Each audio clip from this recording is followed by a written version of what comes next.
Hey, Steve Bizik, architect. Yeah, we are out here at our new project.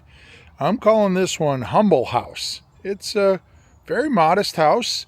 It's a tear down. We've teamed up with True Design Build, Steve Trudeau, owner of the company. Just a great team to work with if you have a project south of Boston proper. They're down in the southern metro area, and as you can see, the house is already torn down and we've started construction here. Unfortunately, I was in Norway for a couple weeks on a construction tour and I missed the teardown. So why don't we take a walk inside and see what we got going on here. So as you can see, the old driveway is right here, and you can see foundation is in there. We're pretty tight here, so like I said, we're probably, I don't know, dozen miles, 15 miles outside of city of Boston. You can hear the airplanes literally flying overhead going to the airport, and we have the foundation there. You can see it's a pretty well treed lot, and it's got this one monster of a tree that the design had to work around and try and wrap our head around that. And then of course down here we have the shed and a few other things happening, but nice little treed lot. Beautiful lot considering our proximity to Boston. Now, one of the things I wanted to point out, we have the driveway here. We're actually have a garage that is attached to the house planned for here, but in talking with the builder, if we went and we formed that up and cut all this out, we wouldn't have any room for a pump truck, concrete trucks, all of that. So by doing the garage as a second pour, that's going to give us the opportunity to get the pump truck in here, concrete trucks in, to do the main house. So I'll just give you a quick tour here. We'll do a quick pan across. This is all set. I'm told we're pouring walls on Monday. So you can see, yeah, the street is literally just on the other side of that fence. So very, very tight site happening here, but looks like things are going good. We have a typical 12 by 24 inch concrete footing. We get put 2 number 5s in the bottom of that, and then we have our 9-foot tall foundation walls. Here in New England, it's interesting. I'll come over here so we can kind of get a side profile and maybe even go up this plank a little bit, but you can see we have our top bars there. I'll put the second one in. We got to be able to put the pump down inside, but that's basically a 10-inch wide concrete foundation wall. And it's interesting because as we do projects around the country, we're always finding that some places do 8-inch, some places do 8-inch with counterforts, which is basically building a little wall outside here to help strengthen that wall. You can see we have a little notch in the foundation there. So I'll come over here to high ground and I'll give you a real quick synopsis of what kind of spaces we're talking here. So front of the house over there, we have our front entry, stairs up to a second floor. There is a master suite on the first floor here, 2 bedrooms upstairs with a bath. So everything comes in the main middle area there. We have kitchen. This little bump out here is going to be pretty much an all glassed in dining nook, so we can look out, onto the yard and the trees here. And then on the other side of that is the living room. We have a very large 16 foot by 8 foot triple glazed slider there that from the great room is going to go out here to a covered patio deck system. And then on the far side there, and we'll take a little walk around, but that is all dedicated to owner's suite. So yeah, certainly looks like we're ready to pour. You can see guys have all of their bracing in place, and you know, they have some down on the corners. You can see they shot some into the concrete there to keep that from kicking out. So I'm sure it'll be a very exciting day here on Monday. I don't know if I'll be able to get back out here while we're actually casting the concrete, but I was going to stop by, or knew I was driving by today, so figured, hey, let's grab the camera, let's jump out there and introduce the Humble House.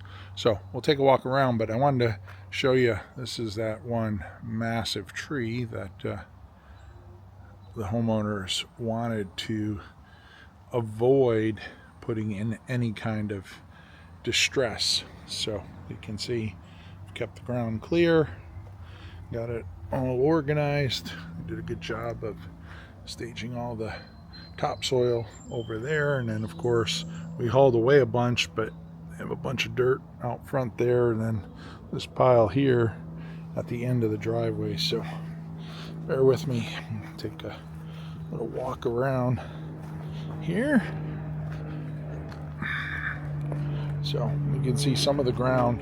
We're you know, probably right about there is where grade is. So we're probably about 4 feet out of the ground here. So we're gonna have to make up some of the grade pretty significantly.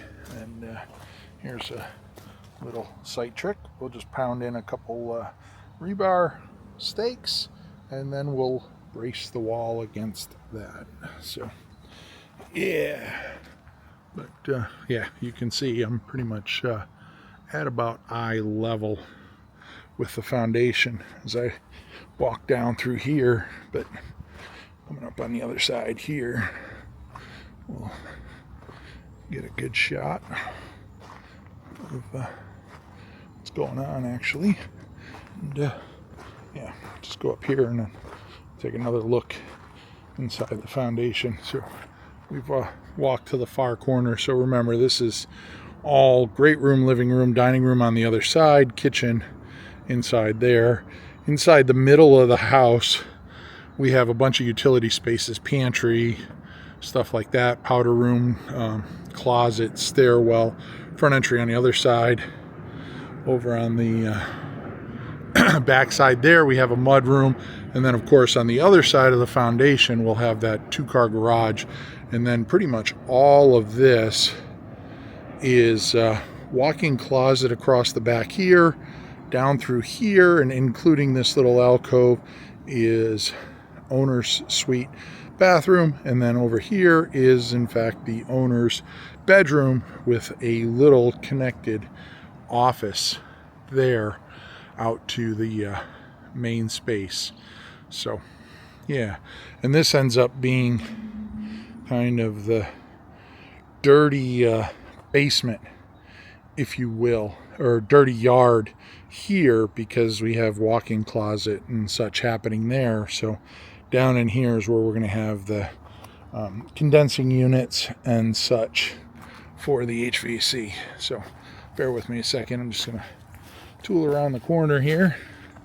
You can see we have some nice roots from the tree, but we are literally right there, street. So it's a beautiful wooded lot, but understand we are a dozen miles from Boston. So I wanted to check in on this. You can see inside the formwork there, we have a couple build outs, and basically that's because right there is where we're going to have the bulkhead come down into the basement. So that basically gets formed up and leaves a nice door opening. We can also you can see inside we have some of our footings. It's a pretty simple house. I mean, I think in the whole basement we might have 2 or 3 columns. This here, from that wall across here, is a simple span, and that goes all the way across the house here, so you can see that. So we basically have a column that picks up a span there, and then that's a span, this is a span, and then we have that footing there that's a column that'll pick up that small span out front. So it's a very, very simple framing plan. This will take them no time. And you might be able to see here, just over, we have a window there in the basement. So we do have a couple of them here on the project. And again, I'm just making my way around, so bear with me. The last thing you want to hear is whoa as I slide down into the hole. But for those of you that aren't aware, you can see here, you can see there's a window there. It's basically, the basement windows come such that you place them right inside the concrete form, and then they set the elevation top of window to top of wall, and the window literally has a 10-inch casing on it, and the wall gets cast around the window. So there is, like I said, that one over here. Also, if we turn the corner here and look back, you can see I have that one there. But anyways, zoom out a little. I'm back on the other side. Got all of our dirt ready to go back into the ground. But you know, one of the nice things is there really wasn't any rock here. If we look at the soil, I mean, it's all pretty much, you know, kind of bank run gravel, which is really good there. So yeah, looking forward to getting this one started. Like I said, I call it Humble House. You know, I know a lot of people are gonna be like, what's the budget? How much does it cost? Understand, we're in one of the most expensive areas in the country to do anything. Go out to eat, buy a house, build a house, rent a house, whatever. It is just very, very costly here in the Boston area. So when I say Humble House, and if I told you how much, and I'm not gonna, because I don't give out information about, you know, what my clients are paying and such for it, but you know, just understand that if we were to build this same house, say somewhere in the Midwest, we'd probably take easily 30 to 40% off of the cost, right? And that's labor mostly, not materials per se. And the lot here is just, you know, it's a lot more costly. So anyways, enough on that, because you're going to be seeing a lot of this house as construction goes. I'm going to give you that final pan here, and excited to start this one. It's a pretty simple frame, although we do have a nice steel moment frame that's going to go up there, because we have like 20 feet of wall and 16 feet of it is door. So anyways, there you have it. The introduction to Humble House. Stay tuned. It's the Basic Architect, somewhere south of Boston. Long live our buildings.